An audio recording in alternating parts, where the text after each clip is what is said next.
ఇంకెవరైతే గుడికి పోయేది ఉండే గుడికి పోయి ఏం చేసినా చెప్తా. హే బాయ్స్, అందరికైతే ఫస్ట్ గుడ్ మార్నింగ్. తర్వాత లేచి అయితే బ్రష్ అయితే వేసేసుకున్నా. బ్రష్ అయితే వేసేసుకున్నాక ఫ్రెష్ అప్ అయితే అయిపోయినా. మా దోస్తు అయితే వచ్చేసి టెంపుల్ పంపా అని చెప్తే మేమైతే టెంపుల్కి అయితే పోయినాం అనమాట. ఆ టెంపుల్ మాత్రం ఫుల్ రష్ ఉంటుండే. మేమైతే ఏ టెంపుల్ పోయినామంటే హనుమాన్ టెంపుల్కి అయితే పోయినాం. ఇవాళైతే ట్యూస్డే అని చెప్పేసి హనుమాన్ అయితే గట్టిగా మొక్కేసిన. ఇంకా అటు నుంచి అయితే ఇంటికి పోతే మా మమ్మీ అయితే ఫోన్ చేసి టిఫిన్ అయితే తెచ్చుకొని చెప్పింది.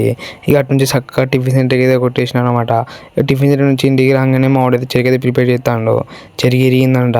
ఇక దాని తర్వాత అయితే దానికైతే దారం మీద కొట్టేసినాం. ఏ దారం కొట్టేసినాక అయితే మా తమ్ముడు అయితే బటర్ఫ్లై అయితే ఆడుకుంటాడు. ఇక అక్కడి నుంచి ఫోన్ చేసి మా దోస్తుగాడు పతంగ తెచ్చుకుందాం బా అని చెప్తే మేమైతే పతంగులకి అయితే స్టార్ట్ అయిపోయినాం అన్నమాట. ఇక పతంగులు రేట్లు చూస్తే మాత్రం ఆకాశానికి తాకుతాయి డైరెక్ట్. మీ కనుక ఈ షాప్ తెలిసి ఉంటే కామెంట్ బాక్స్లో కామెంట్ అయితే చేయండి. ఇక అక్కడ నుంచి అయితే పతంగులు అయితే తీసేసుకున్నాం అనమాట. పతంగులకి ఎంత అంటే 500 అయిపోయినాయి గాడుపులా. ఇక ఈ పతంగులు అయితే ఇవి. ఇక అక్కడ నుంచి అయితే చక్కగా బిల్డింగ్ మీదకి ఎక్కేసి అయితే పతంగ అయితే ఎక్కించినాం. ఇక ఈ వీడియో ఇంతే. రేపటి వీడియో మళ్ళీ కలుద్దాం. జరా మన పేజీకి ఫాలో కొట్టి వీడియోకి అయితే లైక్ కొట్టుర్రి. ఉంటాను మళ్ళీ రైట్.